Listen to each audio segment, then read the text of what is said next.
வணக்கம் நண்பர்களே. கடந்த ஒரு சில தினங்களாக தமிழ்நாட்டையே உலுக்கிய ஒரு சம்பவம் திருவள்ளூர் மாவட்டத்தில் நடந்திருக்கு. அன்னைக்கு எப்பயும் போல வேலை கிளம்பிய அந்த தொழிலாளிகள் அடுத்த சில மணி நேரங்களிலேயே உயிரிழந்திருக்காங்க. ஒரு தனியார் கம்பெனியில் நடந்த வாயு கசிவு 9 பேரோட உயிரை பலி வாங்கியிருக்கு. உண்மையாக அங்கே என்னதான் நடந்தது? இது விபத்தா இல்லை அலட்சியமா? அரசு எடுக்கக்கூடிய நடவடிக்கை என்ன? உண்மையாக அங்கே என்னதான் நடந்தது? வாங்க பார்க்கலாம்.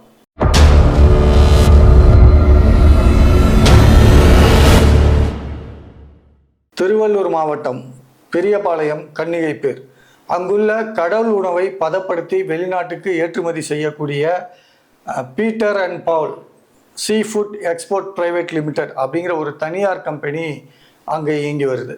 இங்கே பார்த்தீங்கன்னா வெளிமாநில தொழிலாளர்கள், ஒரிசா இந்த மாதிரி வட மாநில தொழிலாளர்களும் நிறையா அங்கே வேலை செய்கிறாங்க. இங்கே அந்த கடல் உணவை பதப்படுத்துறதுக்காக கூலிங் சிஸ்டத்தில் வச்சுருக்காங்க. அந்த பதப்படுத்தக்கூடிய அந்த கூலிங் சிஸ்டத்துக்காக அமோனியா அப்படிங்கிற ஒரு வாயு பயன்படுத்தப்படுது. இந்த வாயுவிலிருந்து கசிந்த அந்த வாயு கசிவால் தான் அங்கே இருக்க நிறையா பேருக்கு பிரச்சனைகள் ஏற்பட்டிருக்கு. ஆரம்பத்தில் தலை சுற்றல், வாந்தி இந்த மாதிரி நிறையா இருந்திருக்கு.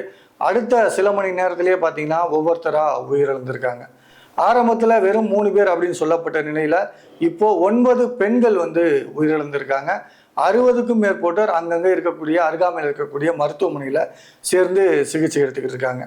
இப்போது இந்த சம்பவத்தை பொறுத்த வரைக்கும் நிறைய கேள்விகள் மக்களிடையே வந்திருக்கு. ஏன் அப்படின்னா, ஒரு ஆபத்தான வாயு அங்கே இருக்குது, அந்த கம்பெனியில் அதை யூஸ் பண்ணுறாங்க அப்படின்னா கண்டிப்பாக அதுக்கு தகுந்த சேஃப்டி சிஸ்டம் அந்த கம்பெனிகளில் இருந்திருக்கும். ஒரு கை க்ளவுஸ் ஆகட்டும், ஒரு மாஸ்காக இருக்கட்டும், இந்த மாதிரி நிறைய விஷயங்கள் இருக்கும்.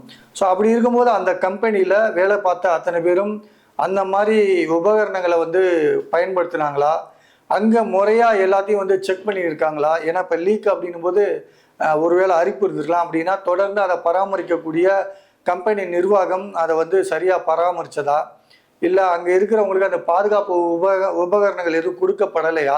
ஏன்னா சடனாக இப்படி இத்தனை பேர் பாதிக்கப்பட்டிருக்காங்க அப்படின்னும் போது அந்த மாதிரி விஷயங்கள்லாம் அங்கே நடந்ததா இல்லையா அப்படிங்கிற ஒரு மிகப்பெரிய கேள்வி இருக்குங்க. இதை தொடர்ந்து பார்த்தீங்கன்னா இப்போது அந்த கம்பெனியோட உரிமையாளரையும் மேனேஜரையும் கைது பண்ணியிருக்காங்க. தொடர்ந்து இப்போ விசாரணை போயிட்டுருக்கு. தமிழக முதல்வர் அவர்கள் இதை உயர்மட்ட குழு வச்சு ஆய்வு பண்ணி அறிக்கை சமர்ப்பிக்கணும் அப்படின்னு சொல்லியிருந்தாங்க. அந்த ஆய்வறிக்கை இன்னைக்கு சமர்ப்பிக்கப்பட்டிருக்கு. தொடர்ந்து இதை விசாரணை பண்ணும்போது தான் இதில் இன்னும் அடுத்தடுத்து என்ன நடந்துச்சு அப்படிங்கிற ஒரு விஷயம் நமக்கு தெரிய வரும். அதே மாதிரி தமிழக அரசு பார்த்திங்கன்னா இதே மாதிரி தமிழ்நாட்டில் இருக்கக்கூடிய மற்ற கம்பெனிகளையும் இது மாதிரி ஆபத்தான வாயுக்கள் பயன்படுத்தக்கூடிய அத்தனை கம்பெனிகளையும் செக் பண்ண சொல்லியிருக்காங்க. இந்த சம்பவத்து மூலமாக நமக்கு ஒன்று மட்டும் தெரியுதுங்க. வேலைக்கு போனால் கண்டிப்பாக அன்றைக்கி வீடு திரும்பணும், அந்த நம்பிக்கையோடு தான் நம்ம எல்லாருமே வேலைக்கு போயிட்டுருக்கோம். ஆனால் இன்றைக்கி ஒரு சில மணி நேரத்தில் நடந்த ஒரு விபத்து பல குடும்பங்களை இன்றைக்கி கண்ணீரோடு இருக்க வச்சுருக்கு. ஸோ கம்பெனிகள் இதெல்லாம் ரொம்ப சரியாக பார்க்கணும், பராமரிக்கணும். ஏன்னா ஒரு மிஷின் ஃபெயிலியர் ஆகிடுச்சுன்னா அதை மாற்றிக்கலாம். ஆனால் ஒரு உயிர் போச்சு அப்படின்னா திரும்பி கொண்டு வர முடியாது. அது அந்த குடும்பத்துக்கு ஒரு மிகப்பெரிய இழப்பாக தான் இருக்கும். ஸோ இதை முறைப்படி ஆராய்ஞ்சு இது கம்பெனி மேலே தப்பு இருந்தது அப்படின்னா இந்த இறப்புக்குரிய அந்த குற்றவாளிகளுக்கு ஒரு சரியான தண்டனை வாங்கி கொடுக்கணும் அப்படிங்கிறது தான் பொதுமக்களோட ஒரு கருத்தாகவும் இருக்குது. நீங்கள் இதை பற்றி என்ன நினைக்கிறீங்க? இது விபத்தாக இருக்குமா, இல்லை இது அலட்சியமாக இருக்குமா, கம்பெனிகளோட அலட்சியமாக இருக்குமா அப்படிங்கிறத உங்கள் கருத்துக்கள் என்ன அப்படிங்கிறத கீழே கமெண்ட்டில் சொல்லுங்கள்.